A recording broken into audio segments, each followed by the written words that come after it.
Welcome back to Dad's Bedtime Stories. This is episode 15, The Sasquatch. If you like the episode, don't forget to rate the podcast, and if you have anything you want to share with me, with your parents' permission of course, you can write to me at dad.bedtimestories@gmail.com. I look forward to hearing from you. And now it's time to just close your eyes, get comfy in your bed, and start imagining what the person in the story does. You wake up in the morning like you usually do. You get up, get out of bed, and head outside. Spaceships beside you, flying around, still the size of a toy. What do you want to do today, spaceship? I don't know. How about you? I don't know. I thought maybe we could go have a forest adventure today. That sounds great, says Spaceship. Where should we go? I have a perfect idea, you say to Spaceship. Turn into your larger mode and I'll show you where it is. Spaceship flies out in front of you, starts glowing a bright yellow color. He grows and he grows and he grows, and then he turns back to metal, and the back door opens. You enter the spaceship and head up to the control panel. You sit down on the seat, put your hands on the steering wheel, press forward on the throttle, and blast high up into the sky. You quickly rise above the clouds until you're high up above any of the weather. All you can see is clouds below you and the sun ahead of you. You fly north until you come to a huge set of trees. Once you're in what looks like a gigantic forest with almost nobody around, you lower the spaceship down towards the earth. You find a large area to land the spaceship and you bring it down gently. Once you've landed, you open the hatches on the back and get out. This is the perfect place for a breakfast picnic, you say to Spaceship. What would you like? Says Spaceship. You tell Spaceship what you want to eat. Just pick your favorite meal for breakfast. And imagine telling Spaceship to get that. Coming right up, says Spaceship. Spaceship disappears for a second and reappears carrying the meal that you ordered. Thanks, Spaceship. It's really awesome having you around. It's too bad my friends aren't here right now. It's kinda lonely without them. Just then, out of the corner of your eye, you see something strange peeking up out of the bushes. It looks kinda like a human, but with a whole lot of hair around its eyes and its face and its mouth. It kinda looks like a bear, or you know what? What it really looks like is a Sasquatch.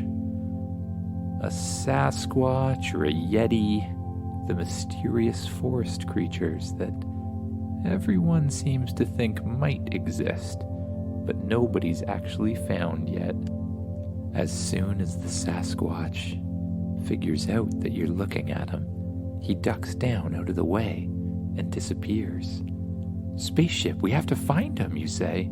Yes, find him, says the spaceship.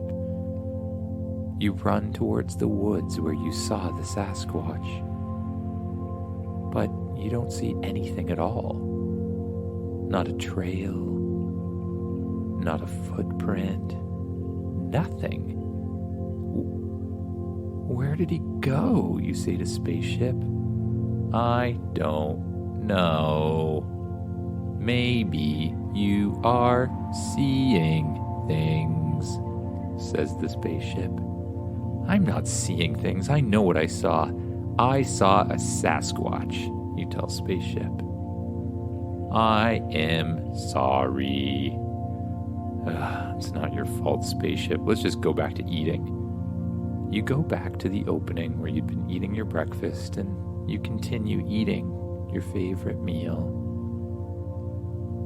Then again, you notice something out of the corner of your eye. Spaceship, it's right there. Go.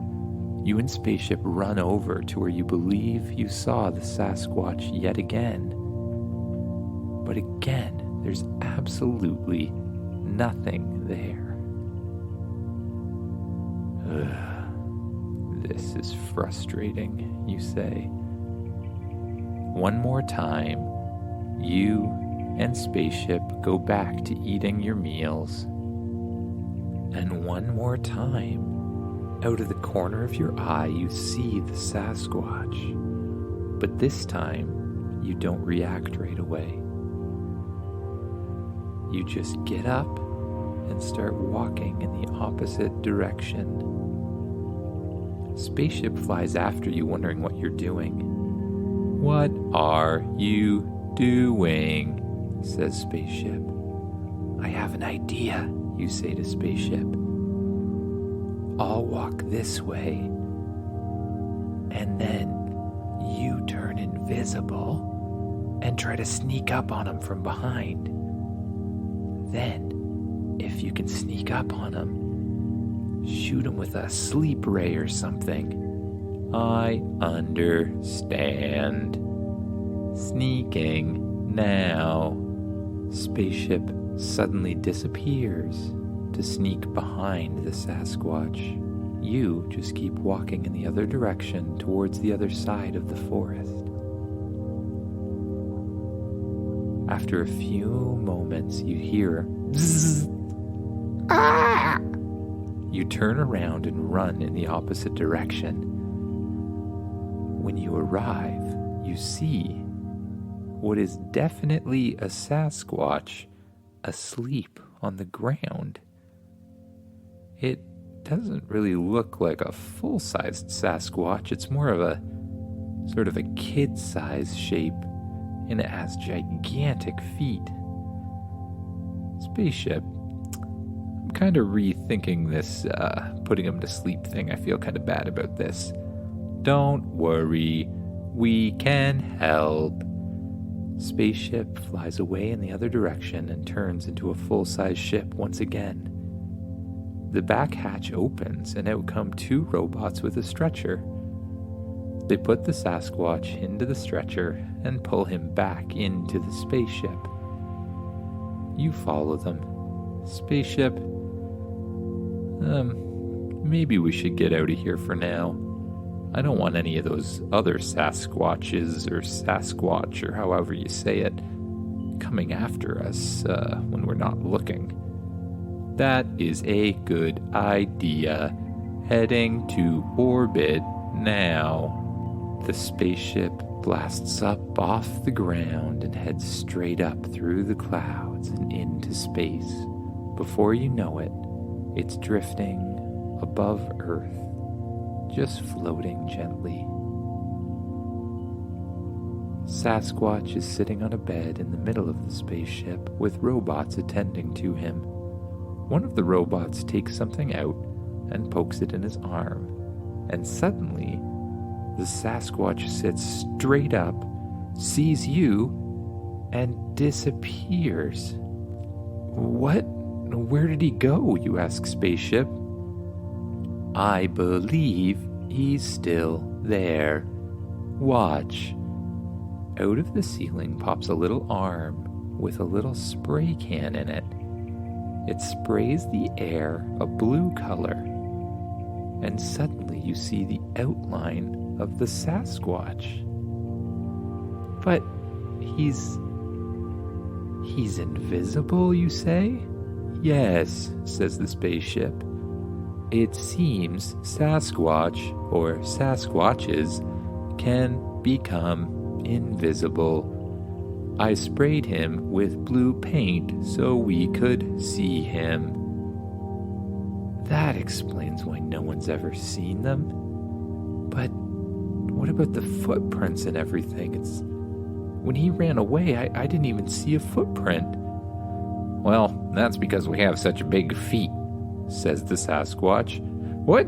You can talk? You ask. Of course I can talk, says the Sasquatch. Why wouldn't I be able to talk? Now, get this paint off me. But you know English? Yes, of course I know English, says the Sasquatch. I'm from Earth, and I live in North America, so don't you think I would know English? I guess so, you say, but I just didn't expect you to really be able to speak or anything. Oh, is that what you think? Says the Sasquatch. Is that why you thought it was okay to hit me with a sleep ray because I'm some unthinking little punk or something like that? No, that's not what I think at all, you tell the Sasquatch. I just didn't know. I'm sorry for putting you to sleep. I didn't mean to scare you. I just thought there was like a monster thing watching us from the woods. A monster? Asks the Sasquatch. You think I'm some kind of monster? I'm no monster. You're the monster. We just live peacefully in the woods. You guys are the ones going up and messing around with the planet and all that sort of nonsense, says the Sasquatch. But I don't mean to mess the planet up. I didn't do that. Well, your people did, says the Sasquatch. Us Sasquatch stick to ourselves. That's our number one rule. We're not allowed to let anybody know about us. I promise I won't tell anyone, you say to the Sasquatch. Well, how am I gonna know if you're gonna tell anybody or not? You can't prove that. What if I pinky promise you? Oh, what's a pinky promise? Asks the Sasquatch. Well, a pinky promise is where you take your pinky fingers and you shake them together with somebody else. It's basically an unbreakable promise. Unbreakable promise, says the Sasquatch. I like this unbreakable promise idea. Okay, I'll shake on it. Or pinky swear, that is. The Sasquatch sticks up his finger and you shake it with your pinky finger. Well, that's a deal. Now I can't tell anybody about you. Well, that's good.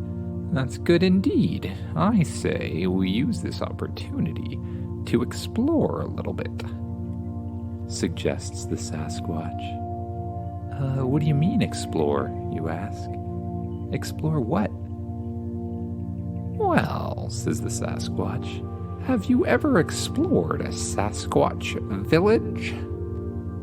Well, seeing as I didn't even know Sasquatch existed, I think it's safe to say that I haven't, Sasquatch, no. You respond to the Sasquatch. Well then, says the Sasquatch, this is our opportunity. Follow me. The Sasquatch heads out to the back of the ship and presses the button to open the doors. Bah! Says the Sasquatch, screaming as loud as he can. Where are we? Oh, you say. I forgot to tell you. I was a little bit afraid of other Sasquatch sneaking up on us, so I told the spaceship to go back up into space. Space? Says the Sasquatch. You mean we're up above the clouds?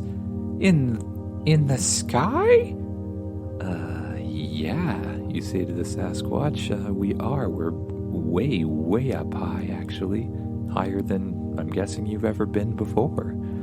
This is amazing. Just look down there at the planet. You walk out to the back of the ship, and you watch with the Sasquatch. You're right. It's beautiful, you say. You can see the earth below you, blue and white and green, as you float above it in your spaceship. Wait a second, says the Sasquatch. Why aren't we dying right now? We shouldn't be able to stand here with the door open and not die in space, should we? Asks the Sasquatch. Oh, probably just force fields or something. It's a magic spaceship. You know how it is. Right, magic spaceship. Okay. Anyways, you asked, do you want to go see your Sasquatch village down there? Sure, says the Sasquatch. Just head back down to where we were and I'll show you around. Okay, you say. You run back over to the control center. The Sasquatch follows you and sits down beside you. You grab the wheel, push it forward, and press the throttle all the way forward as well. You fly quickly down out of space, back towards the Earth. You come closer and closer, and the Earth gets bigger and bigger. You pass through the clouds and head down towards the trees. You find the same opening where you landed last time and bring the ship down to a slow and soft landing. You and Sasquatch open the back of the spaceship and walk out. Follow me, says the Sasquatch. You follow the Sasquatch. He comes up to a rock. He taps on the rock with a specific sort of knock pattern. And suddenly, the rock slides out of the way, revealing a hole. And inside the hole is a set of stairs leading down. You and Sasquatch follow the stairs down and down and down, and the stone closes above your head.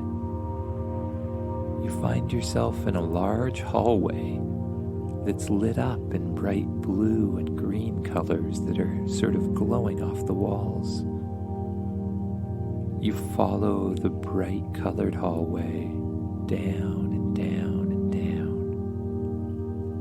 until you come to a large opening. Well, this is my house.